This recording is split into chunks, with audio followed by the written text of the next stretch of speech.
Now to discuss the case of this 75-year-old Indiana farmer in greater detail is the man's lawyer, Mark Walters. He is a Seattle patent attorney and the partner at Foreman, Lawrence and Hung, LLP.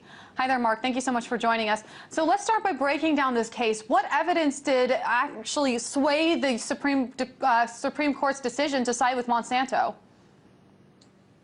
You know, it's tough to say what went on in their deliberations behind closed doors, but there were a lot of briefs filed in support of Monsanto from the biotech community. There were about 18 or so amicus briefs filed by the industry, fellow companies like Pioneer, the universities, and other biotech interests. And then on our side, we had the small farmers, and it's difficult to organize them. We did have some support, but we had about 5 or 6 amicus briefs filed in support of our side. And so I think the policy arguments here from the industry won out over the small farmers' policy arguments. So is this the end of the line for your client? You know, it's the end of the line for Mr. Bowman. He's got now a judgment that is sitting against him for about $85,000. So it's the end of the line for him on that particular judgment. However, I do hope and expect that he and other small farmers will continue the fight to try and clarify this law in Congress.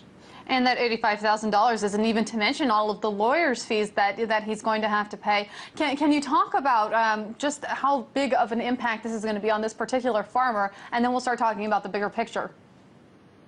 Well, we took his representation pro bono because we believe in the rule of law, and we believe that everybody should have a voice and a defense to these claims. So that part is not going to be weighing too much on him. He's a single guy, and he wanted to stand up against Monsanto, and he knew that at the end of this, if he wasn't going to be successful, they were probably going to start trying to collect from whatever assets he has. Mark, talk about the precedent that this case sets for future Monsanto lawsuits. As we know, Monsanto does win the majority of its cases that it does bring to court. That's right. I mean, what this decision means for Monsanto is that now 95% of the acreage is already Roundup ready. And all of those farmers are technically infringing Monsanto's patents. They get to use this technology not because they have a right to use it, because they own the seeds that they purchased, but because Monsanto dictates the terms at which they can use them. So every single farmer who grows Roundup ready seeds is an infringer, and it doesn't matter how they obtain the seed. They could have bought it on the open market like my client did. They could have bought it at a farmer's market, could have bought it from their neighbor, it could have blown on their property. And now every single time a Roundup ready seed germinates, somebody is responsible for infringement, and it's going to be the farmer in all those cases. So it makes an infringer out of about 95% of the farmers, and it makes them beholden to one single corporation to dictate the terms at which they can use property that they've purchased and that they own outright. Now, Mark, you just talked about the effect that this has on local farmers. Let's talk about the effects that it has on consumers like you and me and our food prices, if you could care to explain. Well, one of the immediate impacts is going to be less information for the consumer on what goes into their food.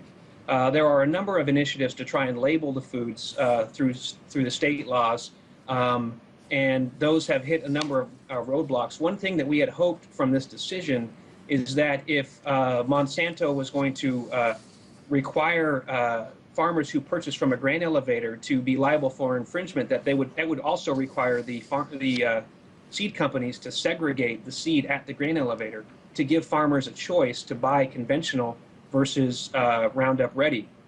Now, when it comes to soy, they're all intermixed together at the grain elevator. So the source of soy in this country is all commingled, and there's no separation.